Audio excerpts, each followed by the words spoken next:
नमस्कार दोस्तों, स्वागत है आपका आपके अपने चैनल स्टडी टाइम में। और आज हम लेके आए हैं जूनियर ऑफिस असिस्टेंट अकाउंट्स का सिलेबस, जो अभी आने वाला जो आपका एग्ज़ाम है जेओए अकाउंट्स का, तो उसके लिए और जूनियर ऑडिटर के लिए, सीनियर अकाउंटेंट के लिए सेम सिलेबस है। तो स्टार्ट करते हैं वीडियो को। अगर वीडियो अच्छा लगे तो प्लीज़ वीडियो को लाइक एंड चैनल को सब्सक्राइब करें।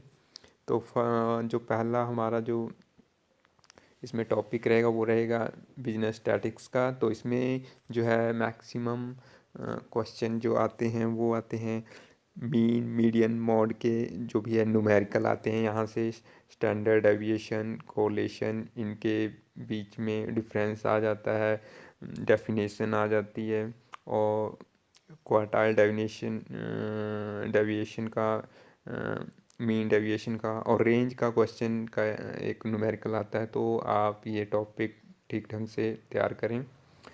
मैक्सिमम यहाँ से 10-12 क्वेश्चन इजीली आ जाते हैं, कई बार 15 क्वेश्चन भी पूछ लेते हैं, 10 क्वेश्चन तो आते ही आते हैं।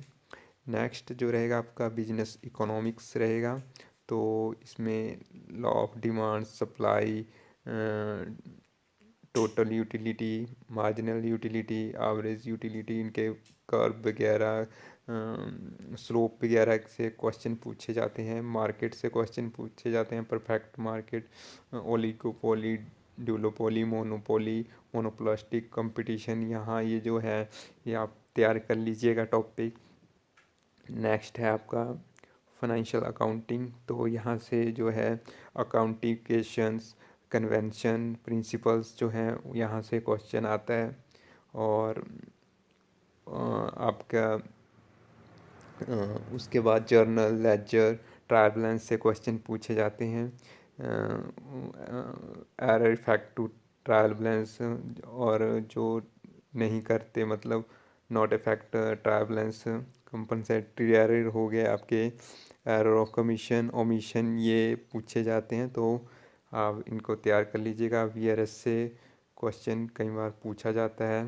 कैश बुक क्या होती है, ओवरड्राफ्ट बैलेंस क्या होता है कैश बुक का, इनके फॉर्मेट आने चाहिए आपको बनाने की। कि 2 कॉलम हो गया, 3 कॉलम हो गया कैश बुक का, इसमें क्या इंक्लूड किया जाता है। कैश फ्लो में आपको पूछा जाता है इसमें कौन कौन सी एक्टिविटी होती है। और फंड फ्लो स्टेटमेंट में सोर्स क्या है, एप्लीकेशन क्या है, यहाँ से क्वेश्चन आता है। न्यूमेरिकल नहीं पूछे जाते इनसे, खाली थियोरेटिकली पूछा जाता है। तो ये था फाइनेंशियल अकाउंटिंग का। और एफएम से भी क्वेश्चन आते हैं।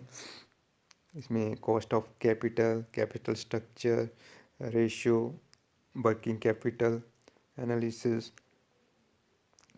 ये यहाँ यहाँ से क्वेश्चन आते हैं। और कॉरपोरेट अकाउंटिंग से भी क्वेश्चन आते हैं। वैल्यूएशन ऑफ शेयर्स हो गया, डिवेंचर हो गया, इशू ऑफ शेयर हो गया, पार्टनरशिप का क्वेश्चन आता है न्यूमेरिकल, टाइप ऑफ पार्टनर के भी आता है क्वेश्चन, और बिजनेस इन्वायरमेंट, इंटरनेशनल बिजनेस, यहाँ से क्वेश्चन आते हैं। Globalisation, liberalisation, privatisation, internal environment में कौन सा है, एक्सटर्नल में कौन सा है, इस तरह से। ऑडिटिंग के क्वेश्चन भी आते हैं। ऑडिटर के पेपर में तो 20 क्वेश्चन आए थे, और जो अकाउंट्स में तो पिछली बार तो पूछे नहीं गए थे, 2 बार। तो अभी पता नहीं है कि पूछेंगे कि नहीं है, लेकिन आप तैयार करके जाइएगा। शेयर मार्केट से क्वेश्चन आते हैं आपके, बैंकिंग से आते हैं, सेंसेक्स में कितनी कंपनियां लिस्टेड है, निफ्टी में कितनी है, फिर सीआरआर क्या होती है, इस तरह से क्रेडिट रेटिंग एजेंसीज के बारे में पूछा जा सकता है आपसे। बाकी एचआरएम से क्वेश्चन आते हैं।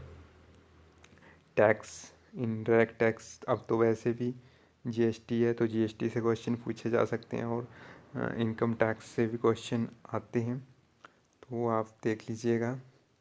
सेक्शन वगैरह इनके, जैसे कि assessment year, previous year, person किस सेक्शन के अंदर डिफाइन है, इस तरह से भी क्वेश्चन पूछे जाते हैं।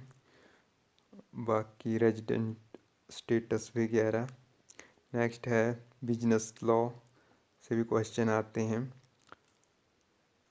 वैलिड कॉन्ट्रैक्ट हो गया आपका, कंसीडरेशन, वॉइडेबल कॉन्ट्रैक्ट, इस तरह से क्वेश्चन आते हैं। नेक्स्ट है कंपनी लॉ। कंपनी लॉ के भी क्वेश्चन आते हैं, 7-8 क्वेश्चन तो पूछे ही जाते हैं मिनिमम। तो प्राइवेट कंपनी, गवर्नमेंट कंपनी के बीच में डिफरेंस, कोऑपरेटिव सोसाइटीज़ हो गया आपका, इस तरह से memorandum of association, article of association, clause हो गया। तो ये क्वेश्चंस पूछे जाते हैं। बाकी मार्केटिंग से क्वेश्चन आते हैं, 4-5 क्वेश्चन मार्केटिंग से आएंगे, 5 क्वेश्चन एचआरएम से आएंगे, तो 3-4 क्वेश्चन शेयर मार्केट से भी पूछे जाते हैं, कई बार 5-6 भी हो सकते हैं। टैली से और कंप्यूटर से 5 क्वेश्चन आएंगे, दोनों मिला के। अगर जिस पेपर में आपसे टैली मांगा हो तो उसमें इनकी जो इंक्रीज़ हो सकते हैं क्वेश्चन, 20-25 क्वेश्चन भी पूछे जा सकते हैं, ज़्यादा भी हो सकते हैं। अगर टैली मांगा हो, कंप्यूटर सर्टिफिकेशन वगैरह कुछ भी मांगा हो तो उसमें ज़्यादा क्वेश्चन हो सकते हैं, और अगर नहीं मांगा है तो 5 से 10 क्वेश्चन आ सकते हैं। तो ये था सलेबस।